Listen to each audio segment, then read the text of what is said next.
விஜயோட இடத்த சிவகார்த்திகேயன் வந்து பிடிக்கல, அது ஒரு ஹைப் தான் கிரியேட் பண்ணியிருக்காங்கன்னு நீங்கள் சொல்றீங்க. என்னை பொறுத்தவரையும் சிவகார்த்திகேயன் ஒரு இடத்துக்கு போறாருன்னா அவருடைய ரூட்ல போறது தான் அவருக்கு கரெக்டாக இருக்கும். விஜய் இடத்த வந்து யாராலையும் பிடிக்க முடியாது. அப்படி பிடிக்கணும்னா உங்களுக்கு ஒரு போட்டி நான் பிடிக்க வேணான்னு சொல்றேன்.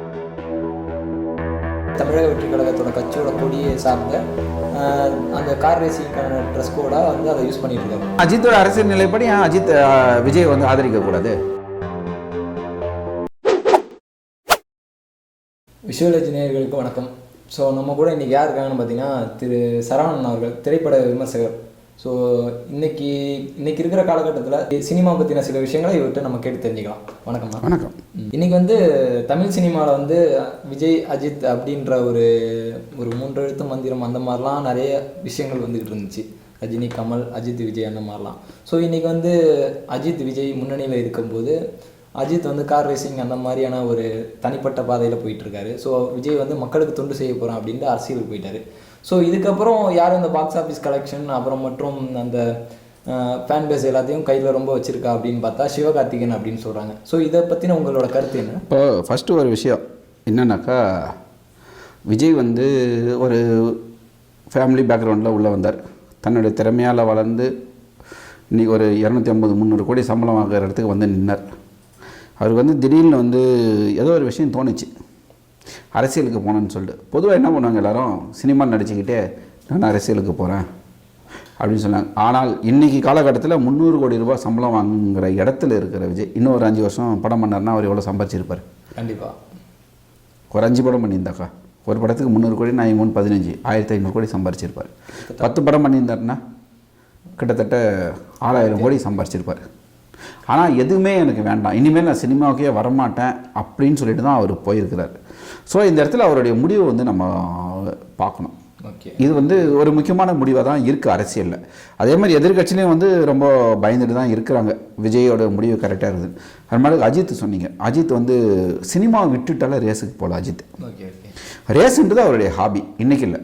அவருடைய முதல் படம் வர்றதுக்கு அவருக்கு வந்து சின்ன வயசுலேருந்தே கார் ரேஸ், பைக் ரேஸுன்றது அவருடைய ஹாபி. அவர் வந்து ரேஸுக்காக சினிமாவை விடலை. சினிமான்றது அவருடைய தொழில். ஸோ அது ஒரு பக்கம், அது ஒரு பக்கம். அவருக்கு டைம் கிடைக்கும் போது ரேஸுக்கு போகிறார், அவர் டைம் கிடைக்கும் போது பைக் ரைடிங் போகிறார், எல்லாமே பண்ணிக்கிறார். சினிமான்றது ஒரு தொழில். அவர் வந்து என்றைக்குமே சினிமா விட்டுட்டு போகலாம் மாட்டார். அஜித் வந்து என்றைக்குமே போக மாட்டார். இப்போ இந்த 2 பேருடைய வெற்றிடத்தை வந்து சிவகார்த்திகேயன் நிரப்பிட்டதா ஒரு ஹைப்பு உருவாக்கிக்கிட்டு இருக்காங்க. இந்த மாதிரி இருக்கும்போது சிவகார்த்திகேயனுடைய டார்கெட் என்னன்னா, விஜய் இடத்த பிடிக்கணும். விஜய் வந்து அந்த இடத்துக்கு வர்றதுக்கு விஜய்க்கு வந்து சாதாரண உழைப்பு கிடையாது. சரியா? விஜயோடைய உழைப்பு வந்து அசாதாரண உழைப்பு. அது அந்த இடத்துல அவர் வர்றது சாதாரண உழைப்பு கிடையாது. ஒரு பொமாரங்காக வந்து வெடிச்சு அங்கே வந்து நிற்கல, அதை தூக்கி ஈஸியாக ஒருத்தர் கையில் கொடுத்து நீ என் இடத்துல வந்து உக்காருன்னு சொன்னால் அந்த இடத்த யாராலையுமே தக்க வச்சிக்க முடியாது. ஆனால் சிவகார்த்திகேயன் பார்த்தீங்கன்னா விஜய் இடத்த பிடிச்சிட்டாருன்னு சொல்லிட்டு ஒரு ஹைப் தான் உருவாக்கிக்கிட்டு இருக்காங்க. நீங்கள் சிவகார்த்திகேயன் நடித்த படத்தையும் விஜய் நடித்த படத்தையும் போட்டு பாருங்களேன், அது எத்தனை பேர் வேணாலும் சொல்லலாம். அதுவே தெரிஞ்சிடும் உங்களுக்கு. விஜயோட படம் வேறு லெவலில் இருக்கும். விஜயோட இது நீங்கள் அதே மாதிரி ரசிகர்கள் எடுத்துக்கலாம். விஜய்க்கு வந்து இருக்கிற ரசிகர்கள் சிவகார்த்திகேயன் இருக்காங்கன்னு நினைக்கிறீங்களா? ஸோ அதுக்கான ஒரு பாதையை தானே அந்த துப்பாக்கியை பிடிங்க சிவா அப்படின்ற ஒரு அது வந்து விஜயாக கொடுக்கல. அங்கே வந்து வெங்கட் பிரபு எழுதின ஒரு டைலாக். அது சரி, ஓகே, சிவகார்த்திகேயன் வளர்த்து வருது. விஜய் வந்து கூப்பிட்டாரா, சிவகார்த்திகேயன் வாங்க இந்த துப்பாக்கியை பிடிங்க அப்படின்னு சொல்லிட்டு விஜயெல்லாம் சொல்லலை. அது இவங்களாம் பண்ணிக்கிட்ட ஹைப்பு தான் அது. ஸோ ஆனால் இங்கே ஒரு ஒரு ஒரு முகமாக திருப்பப்பட்டதா தானே, இங்கே வந்து விஜய் தான் எனக்கு எழுதி கொடுத்தாரு இந்த மாதிரி பேசணும். அது வந்து படம் போகிறதுக்காக பேசக்கூடிய ஸ்டேஜ் பேச்சு தான் அதெல்லாமே. இதெல்லாம் வந்து உண்மையாக வந்து விஜய் வந்து எடுத்து கொடுத்துட்டு யார் ஏன் இன்றைக்கி அப்படி பார்த்தா சூப்பர் ஸ்டார் வந்து அவர் படத்தை எடுத்து கொடுக்க வேண்டியது யாருக்காவது ஒருத்தருக்கு. சூப்பர் ஸ்டார் வந்து அந்த இடத்த பிடிக்க அவர் வந்து கொஞ்சம் கொஞ்சமாக கஷ்டப்பட்டார். கண்டிப்பாக சரியா? யாராவது இன்றைக்கி அந்த இடத்த நெருங்க முடியுமா, அந்த இடத்த காப்பாற்றிக்க முடியுமா, எவ்வளோ பேர் முட்டி மோதி பார்த்துட்டாங்க. இப்போது ஒரு காலத்தில் விஜயே வந்து அடுத்த சூப்பர் ஸ்டார்னு சொன்னாங்க. சிம்பு வந்து I'm little star, I'm super star பாட்டெல்லாம் பண்ணார். இன்றைக்கி அவர் இருக்கிற இடத்த கூட நெருங்க முடியாது அவங்களால. இப்போது வந்து விஜயோட இடத்த சிவகார்த்திகேயன் வந்து பிடிக்கல, அது ஒரு ஹைப் தான் கிரியேட் பண்ணியிருக்காங்கன்னு நீங்கள் சொல்கிறீங்க. ஸோ அடுத்து விஜய் அரசியலுக்கு போயிட்டாரு, ஒரு வேளை ஜெயிச்சிட்டாருன்னா அந்த இடத்த வேறு யார் தக்க வச்சுப்பான்னு நினைக்கிறீங்க? தக்க வச்சுக்க முடியாது. அந்த இடத்துக்கு யார் வருவான்னு கேள்வி வர்றதுக்கான அவங்க போட்டி போடணும். இப்போ அந்த இடத்துக்கு வர்றதுக்கு போட்டி போடுறது.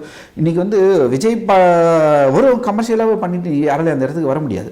சிவகார்த்திகேயன் பண்ணுற அமரன் வந்து ஓடிச்சு அப்படின்னு சொன்னால் ஓகே, அமரன் ஓடி இருக்குது. அது ஒரு ரியல் ஸ்டோரி.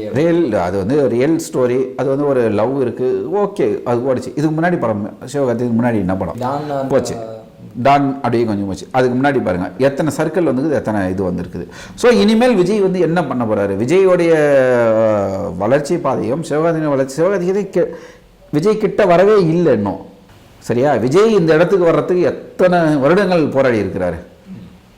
சரியா, இன்னும் போகட்டும், இன்னும் ஒரு 5-6 வருஷம் போகட்டும், ஒரு 8 வருஷம் போகட்டும், இன்னும் ஒரு 10 படம் சிவகார்த்திகேயன் வரட்டும். ஆனால் ஒரு 22 படத்துக்குள்ளேயே இந்த ஒரு டாப் 10 லிஸ்ட்டுக்குள்ளே வரதுங்கிறது பெரிய ஓகே. அது வந்து பாராட்டக்கூடிய விஷயம். அது வந்து சிவகார்த்திகேயன் வந்து கதையை கரெக்டாக தேர்ந்தெடுக்கிறாரு, அந்த கதைக்காக தன்னை அர்ப்பணிச்சுக்கிறாரு, ரைட், அதெல்லாம் வந்து தப்பு கிடையாது. அந்த முயற்சியை பாராட்டலாம்ல. கண்டிப்பாக அவர் வந்து விஜயோட இடத்துக்கு வர முயற்சி பண்ணிக்கிட்டு இருக்கிறாரு. புரியுதா, விஜயோட இடத்துக்கு வர முயற்சி பண்ணுறாரு, அதுக்காக மெனக்கட்டுறாரு, இல்லைன்னு சொல்ல. ஆனால் இன்னும் ஒரு 5 வருஷம் 8 வருஷம் போகட்டும், இவருடைய ஒரு 10 படம் வரட்டும் வெளியில். சரி, அப்போ ரசிகர்கள் வந்து அந்த விஜய்க்கு அடுத்தது இவர் தான் சொல்லி ரசிகர்கள் முடிவு பண்ணட்டும் ஃபுல்லாக. அவ்வளோ பெரிய ரசிகர்கள் நெட்வொர்க்கை பிடிச்சிட்டா சிவகார்த்திகேயன் அந்த இடத்துல வந்து உட்காந்துருவாப்புல. ஆனாலும் வந்து என்னை பொறுத்தவரையும் சிவகார்த்திகேயன் ஒரு இடத்துக்கு போகிறாருன்னா அவருடைய ரூட்டில் போகிறது தான் அவருக்கு கரெக்டாக இருக்கும். சரியா, விஜயோடைய ரூட்டில் போயிட்டு எல்லாருமே அவர் ரூட்டில் போனோம் அப்படின்னு சொன்னால் வேலைக்கு ஆகாது. ஒருத்தருடைய பாதையில் போகிறோன்னா அது அவர் மட்டும் தான் போக முடியும். உன்னுடைய பாதையில் நீ போய் நீ யாருன்னு மேலே போய் காட்டு. நான் வந்து விஜய் இடத்துக்கு வரேன்றது வந்து அது கிடையாது. அந்த முயற்சி நீ தனியாலாம் வந்து நில்லு. ரஜினி வரும்போது அதுக்கு முன்னாடி யாருமே சூப்பர் ஸ்டார் கிடையாது. என்னுடைய நடிப்பில் நான் வந்து நின்னேன், ஓகே, அவர் ஒருத்தர் தான் சூப்பர் ஸ்டார், அப்படியே விட்டுணும் அதை. இப்போ புரட்சி தலைவர் எம்ஜிஆர்னு வந்தாருன்னா புரட்சி அவர் மட்டும்தான் அந்த இடத்துல வந்து நிற்பார். நடிகர் திலகம் சிவாஜினா ஓகே, அந்த இடத்துக்கு நடிகர் திலகம். விஜய் இடத்த வந்து யாராலையும் பிடிக்க முடியாது. அப்படி பிடிக்கணும்னா உங்களுக்கு ஒரு போட்டி. நான் பிடிக்க வேணான்னு சொல்கிறேன், பிடிக்க வேணான்றேன், அது அப்படியே இருக்கட்டும். இப்படி இருக்க பட்சத்தில் ஒருவேளை விஜய் 2026 வந்து ஒரு தோல்வியை சந்திச்சாரோ இல்லை வேற ஒரு காரணங்களாலோ திரும்பவும் சினிமாவுக்கு வர வாய்ப்பு இருக்கு. அவர் வந்து 99% அவர் வந்து வரமாட்டார். ஏன்னா தெளிவாக சொல்லிட்டார், ஒருவேளை எனக்கு இந்த அரசியலில் தோல்வி, அந்த முதல் கட்டத்தில் தோல்வி அடைஞ்சா அவர் என்ன பண்ணுவாருன்னு சொன்னால் அடுத்த கட்டத்தில் அந்த வெற்றிக்கான என்னென்ன வழிகள் இருக்குது, இந்த தடவை நான் ஏன் தோத்தேன் அதை நான் சரி பண்ணுறதுக்காக தான் அவர் இறங்குவார். நான் அவர் மறுபடியும் சினிமாவுக்கு வந்தார்னா அவருடைய அரசியல் வாழ்க்கை டோட்டலாக கேள்விக்குறி ஆகிடும். ஆனால் அப்படி அவர் வரணும்னு நினச்சிருந்தானா இன்னும் ஒரு 4 படம் நடிச்சுட்டு வந்திருப்பார், இன்னும் ஒரு 5000 கோடி சம்பாதிச்சுட்டு வந்திருப்பார். அவர் எனக்கு இனிமேல் எனக்கு சினிமாவில் வர வருமானம் வேண்டாம், என்னுடைய நான் தோத்தாலும் ஜெயிச்சாலும் அரசியல் மட்டும்தான் என்னுடைய பாதை அப்படின்னு சொல்லிட்டு தெளிவாக சொல்லிட்டார். இனி நான் சினிமாவுக்கு வரமாட்டேன்னு சொல்லிட்டு. ஏன்னா இதை வந்து உதயநிதி வந்து ரெட் ஜெயின்ட்லேருந்து ரிசைன் பண்ணிவிட்டு படமே வேணான்னு சொல்லிட்டு போனார் தெரியுமா. என்னுடைய திடீர்னு வந்து என்னுடைய கடைசி படம் மாமன்னன் தான் சொல்லும்போது அதுக்கு அப்புறமேட்டு கொஞ்ச நாள் கழிச்சு இன்னொரு பேட்டி கொடுக்குறாரு.